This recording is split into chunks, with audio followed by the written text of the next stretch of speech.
موسیٰ علیہ السلام نے پوچھا یا اللہ جب تو ناراض ہوتا ہے ہمیں کیسے پتہ چلے کہ تو آج کل اپنے بندوں سے ناراض ہے؟ تو اللہ تعالیٰ نے فرمایا جب میں ناراض ہوتا ہوں حکومت بے وقوفوں کو دیتا ہوں، اجعل الملک فی صفہائہم، حکومت بے وقوفوں کو دیتا ہوں، والمال فی بخلائہم، اور پیسہ بخیلوں کو دیتا ہوں جو ذرا گن گن کے خوش ہوتے رہیں، اور بارشیں بے وقت کرتے ہیں، بارشیں بے موسم کی ہو جاتی ہیں، پیسہ بخیلوں کے پاس، حکومت نکموں کے پاس۔ کہ اللہ جب تو راضی ہوتا ہے تو اس کی کیا نشانی؟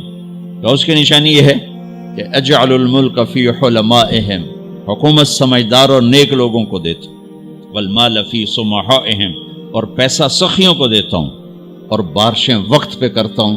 تو موسیٰ سمجھو میں اپنے بندوں سے راضی ہو چکا۔ تو اطعام الطعام میں اشارہ ہے سخی بنو، سخی بنو۔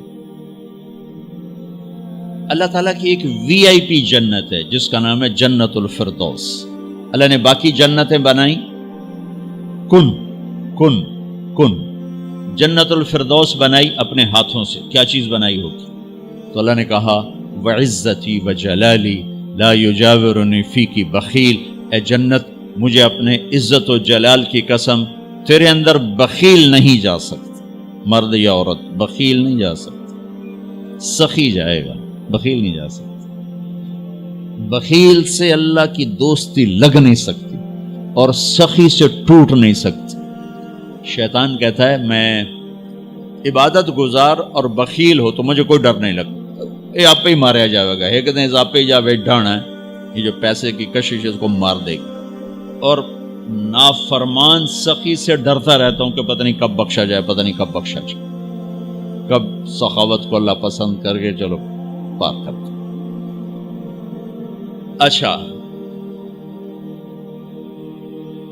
جبریل پوچھتے ہیں یا رسول اللہ مل ایمان، ایمان کیا ہے؟ تو آپ نے فرمایا ان تؤمن باللہ وملائکتہ وکتبہ ورسلہ وبالبعث بعد الموت۔ ایمان عقیدہ، اللہ پر، فرشتوں پر، کتابوں پر، رسولوں پر، موت کے بعد کی زندگی۔ یہ مدینے کا سوال ہے۔ اب آخری حج کا سوال ہے یا رسول اللہ مل ایمان۔ پہلے سوال کرنے والے جبریل ہیں اور یہ سوال کرنے والے عمر بن عبس ہیں۔ یا رسول اللہ مل ایمان، ایمان کیا ہے؟ تو آپ نے کیا جواب دیا؟ الصبر والسماحہ، الصبر والسماحہ۔ اب چھت بتا رہے ہیں کہ ایمان یہ ہے صبر کر اور معاف کر، صبر کر اور معاف کر۔ میرے بھائی بہنوں، میرے رب کی قسم، جیسے یہ ہے نا وجعلنا من الماء كل شيء حي افلا يؤمنون، اللہ نے ہر جاندار کا لازمی جز پانی بنایا۔ پانی نکال دو تو آدمی مر جاتا، ڈی ہائیڈریشن سے موت واقع ہو جاتی۔ ہر جاندار کا لازمی جز پانی، دین کی تمام صفات کا لازمی جز صبر، صبر نکال دو تو سارا دین کچرا بن جاتا، صبر نکال دو۔ تو میرے نبی نے فرمایا ایمان کیا ہے؟ صبر کرو، معاف کرو۔ معاف وہی کرے گا جو صبر کرے گا، جسے صبر نہیں آتا اسے معاف کرنا بھی نہیں آتا۔ تو ایمان قیامت کے دن اعلان ہوگا صبر والے کھڑے ہو جاؤ، تھوڑی سی جماعت کھڑی ہوگی، بلکہ چلو جنت میں جاؤ۔ ان کو اللہ بغیر حساب کے جنت میں ڈال دے گا۔ اور جب آپ صبر کرتے ہیں تو ایک طاقت بنتا ہے، لوگوں کی منفی چیزوں کو آپ اپنے اندر سہتے ہیں، برداشت کرتے ہیں۔ صبر اس کو پروسیس کرتا ہے، پھر وہ طاقت بنا کے آپ کے اندر سے باہر پھینکتا ہے، جو پہاڑوں میں سوراخ کر دیتی ہے اگر ہم صبر کرنا سیکھ اور معاف کرنا سیکھ۔ 21 برس قتل کرنے والوں کے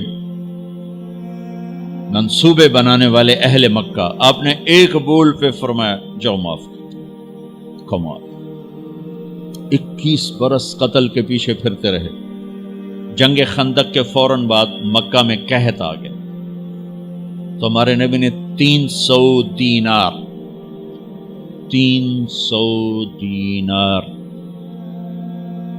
کوئی 10-15 لاکھ روپیہ بنتا ہے، آپ نے مکے میں ابو سفیان کو بھجوایا جو جنگ خندق کا سالار بن کے آیا تھا.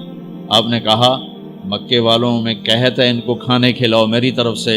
تو ابو سفیان کہنے لگے واہ محمد تیرے قربان جاؤں، ہم تجھے قتل کرنے کے پیچھے پھر رہے ہیں، تو ہمیں کھانے کھلاتا پھرتا ہے.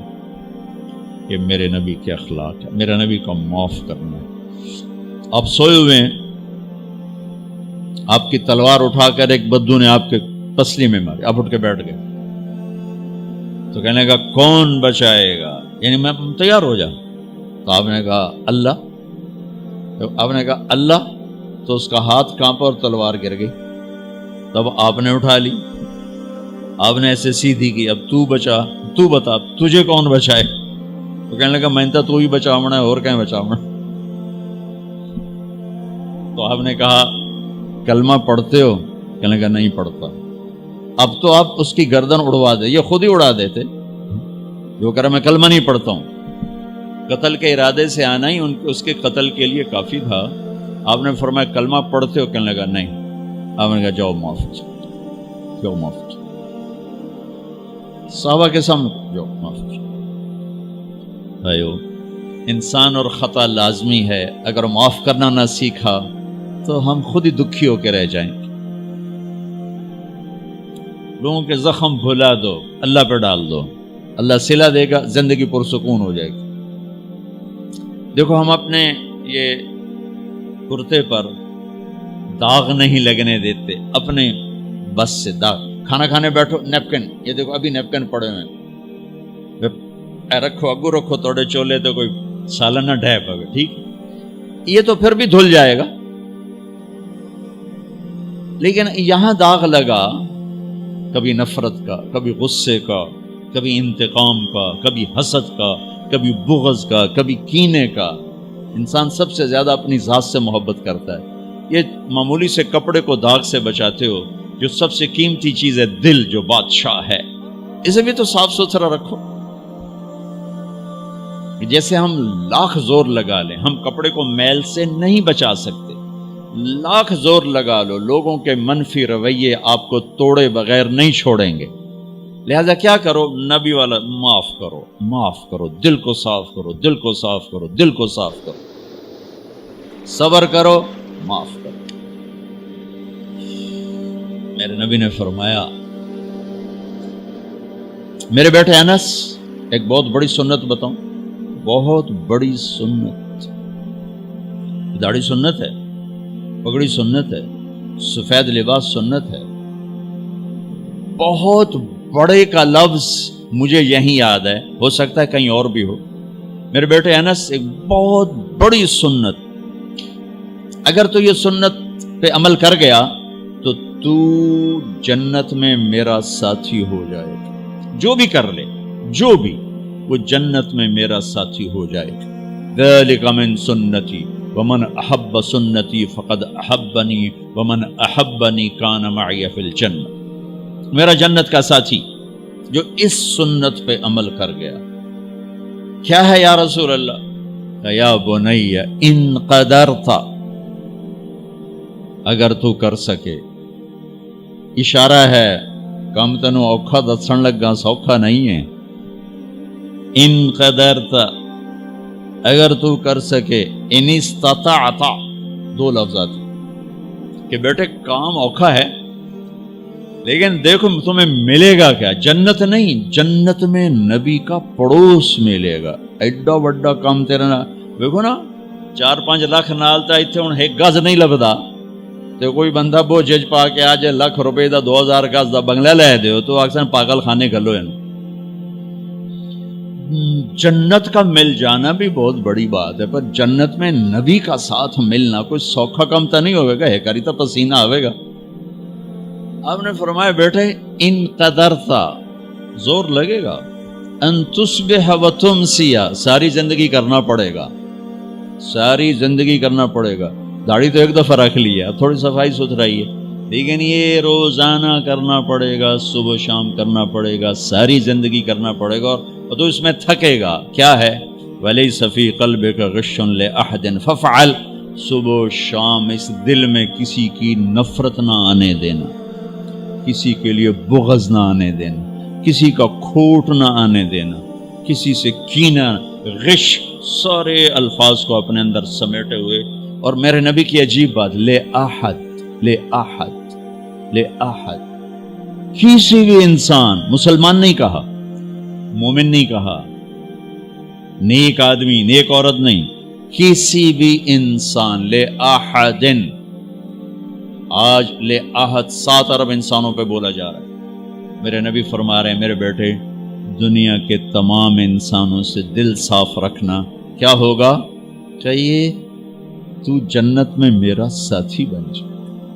تو بھائیو بہنوں، ایمان کو مکمل کرنا ہے تو صبر کرنا سیکھو، معاف کرنا سیکھو، چپ رہنا سیکھو. ساز خاموش ہیں، فریاد سے معمور ہیں. جواب دینا تو کیا مسئلہ ہے، طاقت چپ رہنے پہ لگتی. کوئی ابھر جائے، بیٹا ابھر جائے، بیوی ابھر جائے، خامد ابھر جائے، چپ ہو جاؤ، گزار دو اس طوفان کو. واپسی میں ایمان کی وہ اللہ حلاوت مٹھاس دے گا، ساری زندگی محسوس کرتے پھرو. یہ صفت بھی معاشرے میں کوئی نہیں، نہ کوئی معاف کرنا جانتا ہے، نہ کوئی صبر کرنا جانتا. تو یہ میں وہ چیزیں بتا رہا ہوں جو معاشرے میں کوئی نہیں ہے. میں اور آپ کر لیں گے تو ہماری قیمت بڑی لگ جائے گی. تو اسلام کی ابتدا بھی بتا دی، انتہا بھی بتا دی. ایمان کی ابتدا بھی بتا دی، انتہا بھی بتا دی. یہ شروع ہوتا ہے عبادات سے، عقائد سے، اور مکمل ہوتا ہے اخلاق پر، درگزر پر، اخلاق کی تمام صفات پر.